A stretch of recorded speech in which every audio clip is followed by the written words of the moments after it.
Good morning, ladies and gentlemen, and distinguished guests. I'd like to thank the organizers, Jackie, for inviting me and giving me a chance to talk here today. So,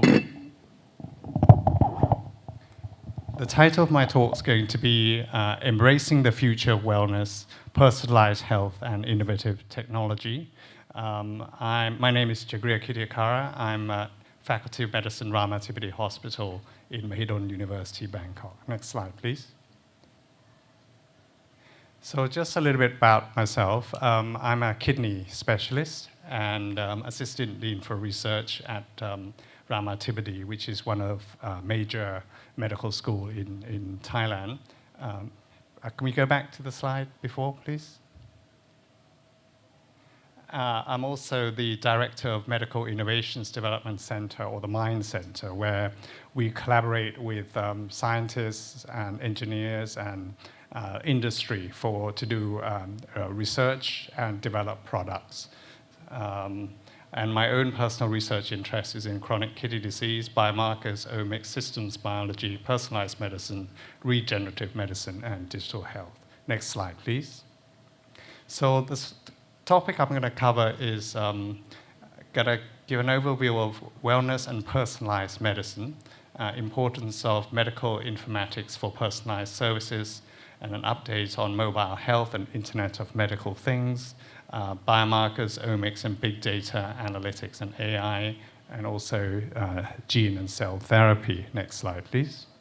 So I think we've heard today quite a lot of the importance of wellness. But today I'm really, because I'm a clinician and a specialist in NCDs, most of my way of looking at things might be related to the disease, but also, as many people have spoken today, of the importance and interconnectedness of wellness in preventing disease. So you can see that here we have the transition, perhaps, of healthy living to prevention to diagnosis and treatment, and then when people become ill, as all of us do, we then get treated in the hospital, and then we're then discharged home, and then hopefully we become completely well again, or even if we do not, and we have chronic disease, the issue of wellness still is important in maintaining or improving our lifestyle or enabling us to cope with the situation. Can you do the one click, please? Okay, so the traditional treatment in the past has been in the health center setting. Next click, please.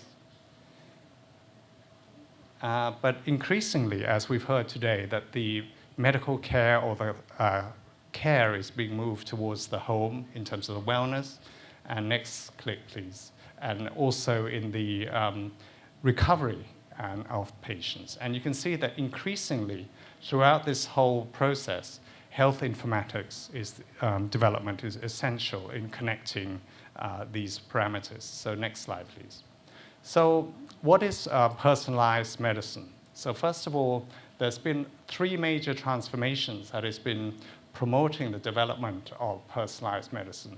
One is the immense strides in systems biology and systems medicine that has been going in the last few decades.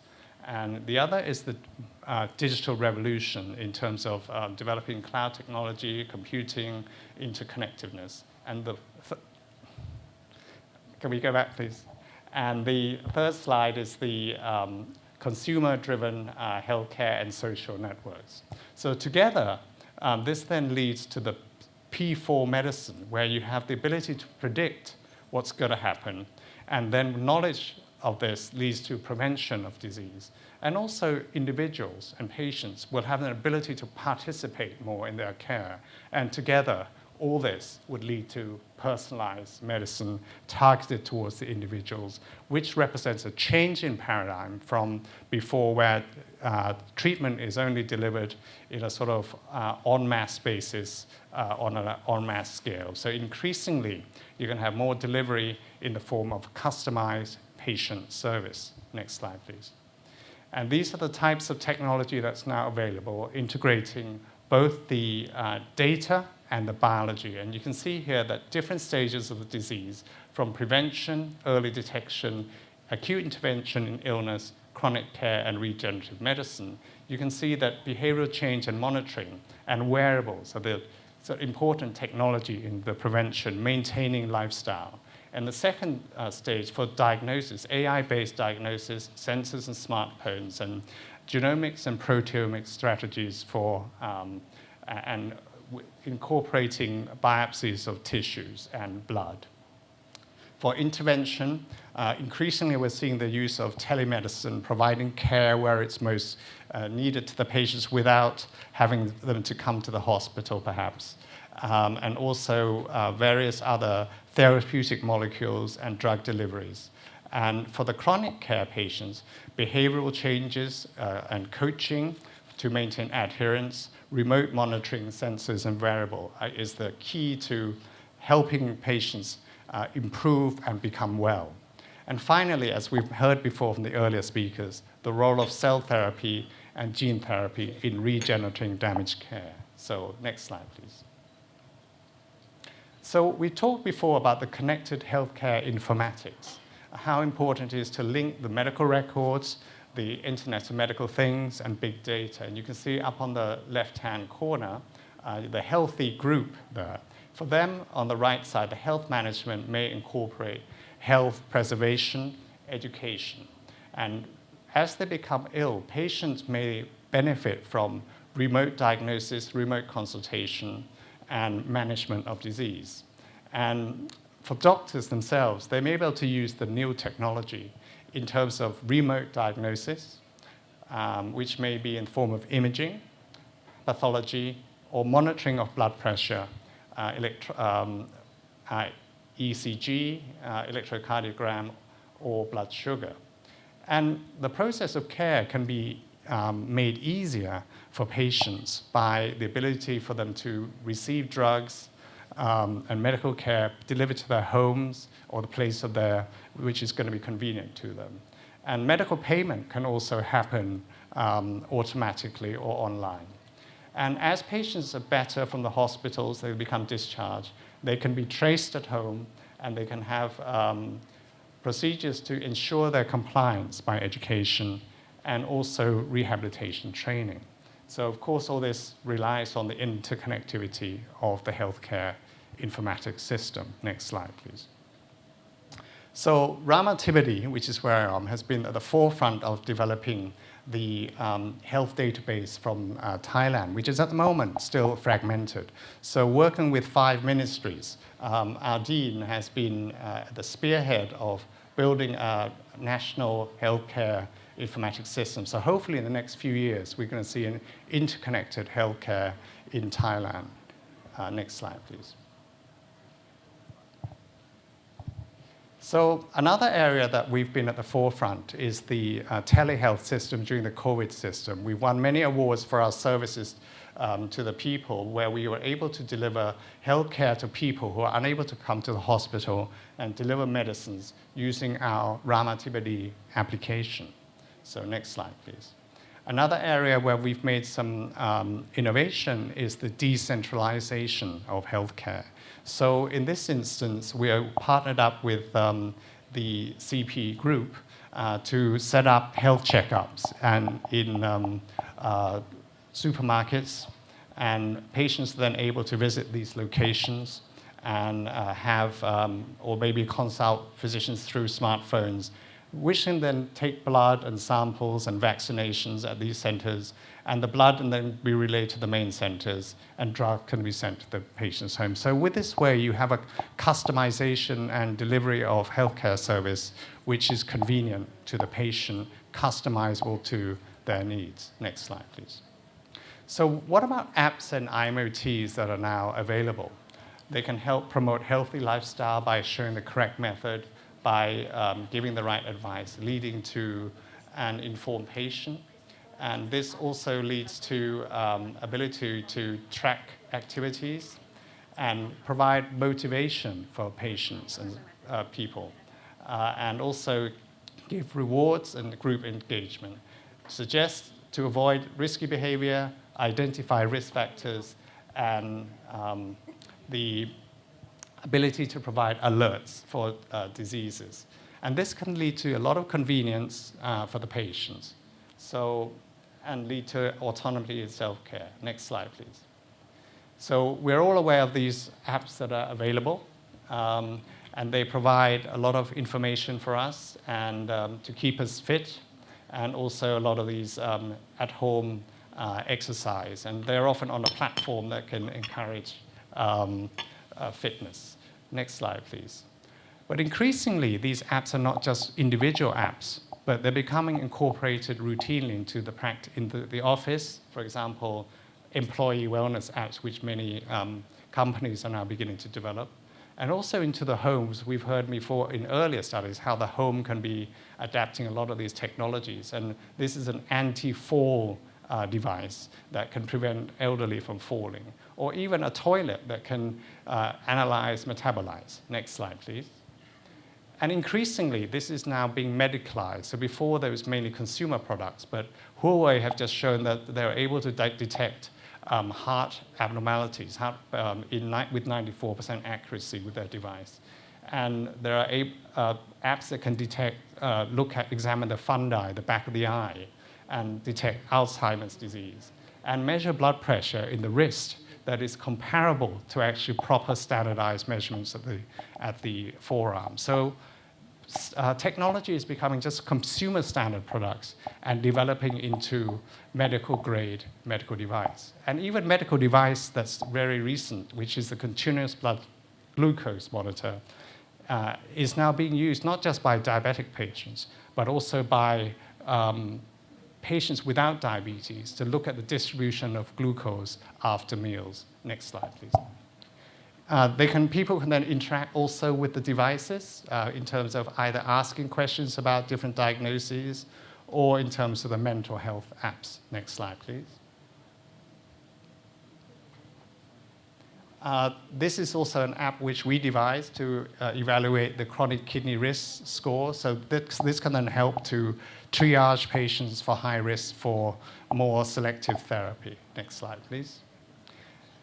And apart from the apps and so on, there's also biology advances, which is now stimulating a lot of growth in terms of biomarkers, which we can detect in different bodily fluids, either blood, urine, or even feces. And obviously, the different types of technology, the most well known is perhaps the genes, so the genomics, but also there are other aspects of biology that could also be measured. Next slide, please. Next slide, please. So together, different types of information about a patient, genetics, gut microbiome, dietary, lifestyle details, social media, wearable technology, they can all be integrated in the electronic health records in the part of a big data, and that can then be analyzed using artificial intelligence to develop patient-specific, customized risk predictions or treatment response predictions for different types of diseases. And this is an ongoing situation that progress. Next slide, please.